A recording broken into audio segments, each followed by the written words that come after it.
How'd he do that? My father made him an offer he couldn't refuse.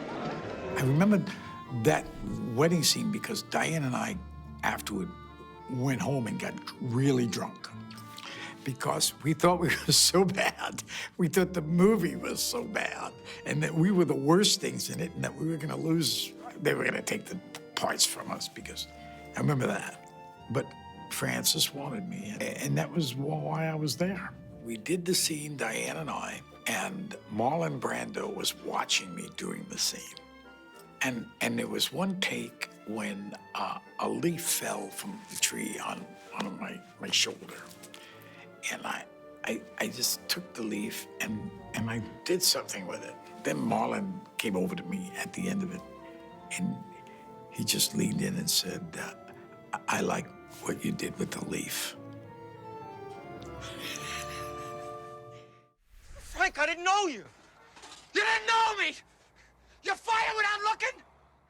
I absorbed Frank Serpico, you know, I just sort of channeled him, you know, and I looked at him and I couldn't help myself. I had to say, why didn't you just take the money and give it to charity or something? Why did you fight it so? And he said, well, if I took the money, who would I be when I listened to Beethoven? It was interesting stuff. Sado, you're nothing to me now.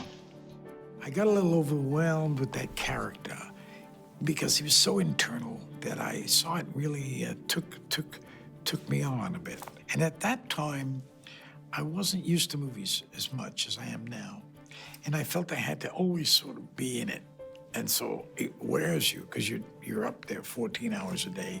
Now I know about camper life. You get a camper that has cable. You go in there, you watch CNN, you get your head clear, you go back out again. But then it was always carrying it with me. It did, though, help the performance, I must say, but it took a lot out of me. Robbing a bank's a federal offense. They got me on kidnapping, armed robbery. They're gonna bury me, man. I was a stage actor. I always thought movies were a little harder for me to do. I had a harder time adjusting to it. I had been drinking a lot at the time, imbibing a lot of things, having a strange kind of life, you know, which was nothing to do with work. And I remember my great producer friend, manager at the time, called me after I had turned down the movie. And he said, Al? I said, hey, hi, Marty, what's going on? He said, are you sober? I said, yeah, I guess I am. He says, can I send the script over to you again? We've been together so long. Just read the script. So I started reading it. I read it cover to cover, and I thought, well, I gotta do this thing. I don't want to, but I gotta do it. Say hello to my little friend. I was doing a gunfight, and I had all these squibs on me, and they shot me up, and I was jumping around, you know, well, those squibs are going, you know, it's like you're getting shot. And then I leaped off, fell back, and I went to pick up the gun again, and I put my hand on the barrel of a gun that was just 30 rounds was just shot from, and my hand stuck to the barrel, and that was it. The skin just came right off my hand, and wow, rushed to the hospital. And this nurse comes in, she sits me down. He says, oh, yeah. Oh, you're the movie actor. Yeah, you're Al Pacino. Yeah. I thought you were some scumbag coming here with the. When she first saw me, some scumbag with all the blood and the, you know. I thought, well, I don't know. I mean, no, I guess not. Hoo-ah. Hoo-ah came from this guy was teaching me how to load and unload a .45 blind. And there's a lot of little things you gotta learn. So I was forever having practice with this guy, teaching me how to do it. And it was a real lieutenant colonel, this guy. And every time it came to, you know, I would do something good, say a little good, he would go, hoo-ah. And so I'd do something, that's it, hoo-ah. And then I said, what is that? He says, oh, that's what we do when you do some hoo-ah with the troops going along. I thought, I gotta use that. That comes from heaven, that stuff. When you get it shot like that, I mean, that's great.